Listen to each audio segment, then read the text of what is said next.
ಸಿದ್ದರಾಮಯ್ಯ ಮತ್ತು ಎಚ್.ಡಿ. ಕುಮಾರಸ್ವಾಮಿ ನಡುವೆ ಭಗವದ್ಗೀತೆ ವಾರ್ ಮುಂದುವರೆದಿದೆ. ಪಠ್ಯಕ್ಕೆ ಭಗವದ್ಗೀತೆ ಸೇರಿಸಬೇಕೆಂದು ಕೇಂದ್ರಕ್ಕೆ ದಳಪತಿ ಪತ್ರ ಬರೆದಿದ್ದಕ್ಕೆ ಕುಮಾರಸ್ವಾಮಿಯನ್ನ ಸಿಎಂ ಮನುವಾದಿ ಎಂದಿದ್ರು. ಈ ವಾಗ್ಯುದ್ಧ ಮುಂದುವರೆದಿದೆ. ಹಾಗಾದ್ರೆ ಸಿಎಂ ಮಾಜಿ ಸಿಎಂ ವಾರ್ ಹೇಗಿದೆ ಬನ್ನಿ ನೋಡೋಣ. ರಾಜ್ಯದಲ್ಲಿ ಜೋರಾಯಿತು ಭಗವದ್ಗೀತೆ ವಾಗ್ಯುದ್ಧ. ಮನುವಾದಿ ಎಂದ ಸಿದ್ದರಾಮಯ್ಯಗೆ ಎಚ್.ಡಿ.ಕೆ ಕೌಂಟರ್. ಕುಮಾರಸ್ವಾಮಿ ಅವರು ಕೂಡ ಬಿಜೆಪಿ ಜೊತೆ ಸೇರ್ಕೊಂಡು ಚುನಾವಣೆ ಮಾಡಿದ ಮೇಲೆ ಈಗ ಅವರು ಮನುವಾದಿಗಳಾಗ್ಬಿಟ್ಟಿದ್ದಾರೆ. ಸರ್, ಭಗವದ್ಗೀತೆಯಲ್ಲಿ ಕೃಷ್ಣ ಹೇಳಿರೋದೇನು? ಧರ್ಮ ರಕ್ಷಣೆ ಮಾಡೋದಕ್ಕೆ. ಮನುವಾದಿ ಕನ್ವರ್ಟ್ ಮಾಡಿ ಅಂತ ಭಗವದ್ಗೀತೆಯಲ್ಲಿ ಹೇಳಿಲ್ಲ. ಶಾಲಾ ಪಠ್ಯಕ್ರಮದಲ್ಲಿ ಭಗವದ್ಗೀತೆ ಸೇರಿಸುವಂತೆ ಕೇಂದ್ರ ಸಚಿವರಿಗೆ ಪತ್ರ ಬರೆದಿದ್ದ ಮಾಜಿ ಮುಖ್ಯಮಂತ್ರಿ ಹಾಗೂ ಕೇಂದ್ರ ಸಚಿವ ಎಚ್.ಡಿ. ಕುಮಾರಸ್ವಾಮಿ ಅವರನ್ನ ಸಿದ್ದರಾಮಯ್ಯ ಮನುವಾದಿ ಎಂದು ಟೀಕಿಸಿದ ಬೆನ್ನಲ್ಲೇ ರಾಜ್ಯ ರಾಜಕಾರಣದಲ್ಲಿ ಸೈದ್ಧಾಂತಿಕ ಸಮರ ಭುಗಿಲೆದ್ದಿದೆ. ಸಿದ್ದರಾಮಯ್ಯ ಮತ್ತು ಸಚಿವ ಡಾಕ್ಟರ್ ಎಚ್.ಸಿ. ಮಹದೇವಪ್ಪ ವಿರುದ್ಧ ಎಚ್.ಡಿ.ಕೆ ತೀವ್ರ ವಾಗ್ದಾಳಿ ನಡೆಸಿದ್ದು, ಟ್ವಿಟರ್ನಲ್ಲಿ ಸುದೀರ್ಘ ಪೋಸ್ಟ್ ಹಾಕಿ ಸೈದ್ಧಾಂತಿಕ ಪ್ರಶ್ನೆಗಳನ್ನ ಮುಂದಿಟ್ಟಿದ್ದಾರೆ.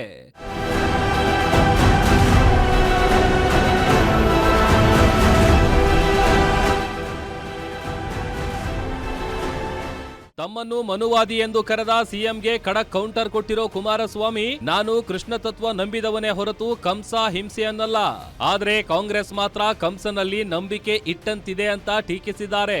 ತಮ್ಮನ್ನು ಮನುವಾದಿ ಎಂದಿರುವ ಮುಖ್ಯಮಂತ್ರಿ ಹಾಗೂ ಅದನ್ನು ಸೈದ್ಧಾಂತಿಕ ಅಧಃಪತನ ಎಂದು ತಾಳ ಹಾಕಿರುವ ಸಚಿವ ಮಹದೇವಪ್ಪ ಅವರಿಗೆ ಇವರಿಬ್ಬರು ಶಾಲಾ ಮಕ್ಕಳಿಗೆ ಏನು ಬೋಧಿಸ್ತಾರೆ ಎಂಬುದನ್ನ ಹೇಳಲಿ, ಬುದ್ಧಿಗೇಡಿತನಕ್ಕೂ ಮಿತಿ ಬೇಡವೇ ಅಂತ ಪ್ರಶ್ನೆ ಮಾಡಿದ್ದಾರೆ.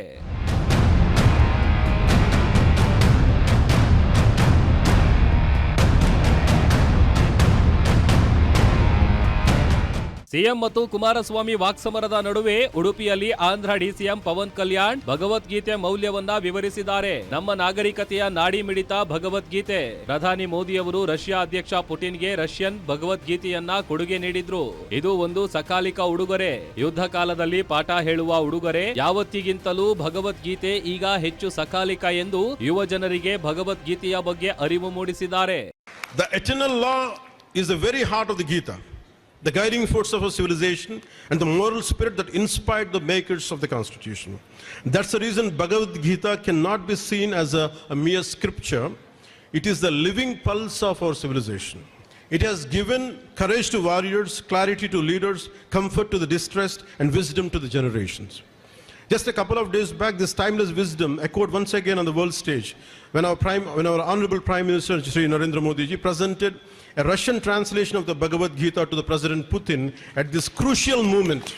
ಒಟ್ನಲ್ಲಿ ಸಿಎಂ ಮತ್ತು ಎಚ್.ಡಿ.ಕೆ ನಡುವಿನ ಭಗವದ್ಗೀತೆ ವಾರ್ ಇವತ್ತು ಮತ್ತೊಂದು ಮಜಲು ತಲುಪಿದೆ. ದಳಪತಿ ಮಾಡಿರೋ ಟ್ವೀಟ್ಗೆ ಸಿಎಂ ಯಾವ ರೀತಿ ರಿಯಾಕ್ಟ್ ಮಾಡ್ತಾರೆ ಅನ್ನೋದನ್ನ ಕಾದು ನೋಡಬೇಕಿದೆ. Durgesh Nayak, political bureau, guarantee news, Bengaluru.